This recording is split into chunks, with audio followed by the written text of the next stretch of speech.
Hello everyone, তোমরা সবাই কেমন আছো? আর আজকে সকালটা শুরু করলাম আমার রাধা মাধবকে দেখিয়ে। এটা হচ্ছে আমাদের সিংহাসনের ভিডিও। আর এই যে ডিজাইনটা, এটা কিন্তু আমি করেছি, আর পাশে ছিল মহেশা, তোমরা দেখতে পেলে। আর আজকে ছিল আমার উইকলি অফ, তাই মা বানাবে চিকেন দিয়ে আলু দিয়ে ঝোল। তো প্রথমে কড়াইটা গরম হয়ে গেল, তারপরে দিয়ে দিল সাদা এলাচ, দারচিনি, কুচনো পেঁয়াজ। এটাকে সুন্দরভাবে নাড়তে হবে। তারপরে একটু নুন দিয়ে দেওয়া হলো যাতে এটা সুন্দরভাবে তাড়াতাড়ি গলে যায়।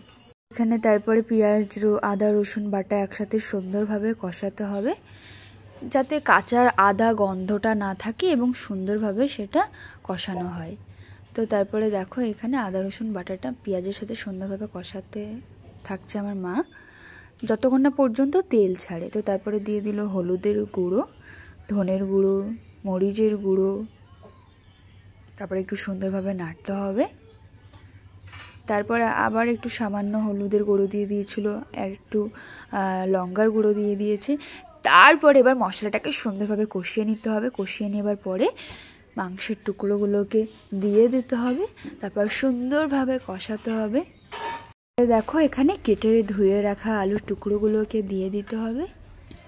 আমাদের কিন্তু বাড়ির সবাই চিকেন দিয়ে আলু দিয়ে ঝোল খেতে সবাই খুব ভালোবাসে। তোমরাও কমেন্ট করো চিকেন দিয়ে আলু দিয়ে ঝোল কে কে খেতে ভালোবাসো। তো তারপরে দেখো চিকেনটাকে মোটামুটি ধরে রাখো যে 10 থেকে 15 মিনিট কম আছে সুন্দরভাবে কষাতে হবে। কারণ মাংস টেস্টি হবার প্রধান কারণ হচ্ছে মাংসটাকে সুন্দরভাবে কষানো। মাংস যত সুন্দরভাবে কষানো হবে তত সুন্দর বেশি টেস্টি পাওয়া যায়।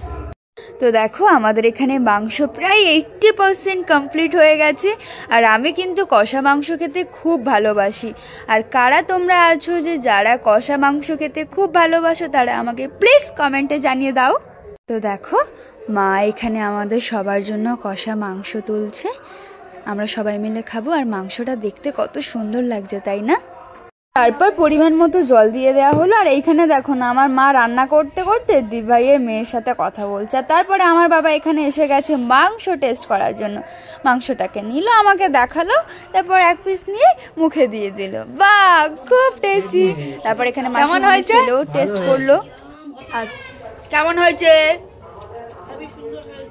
তো এই দেখো আমাদের চিকেন দিয়ে আলুর ঝোল ফাইনাল লুক।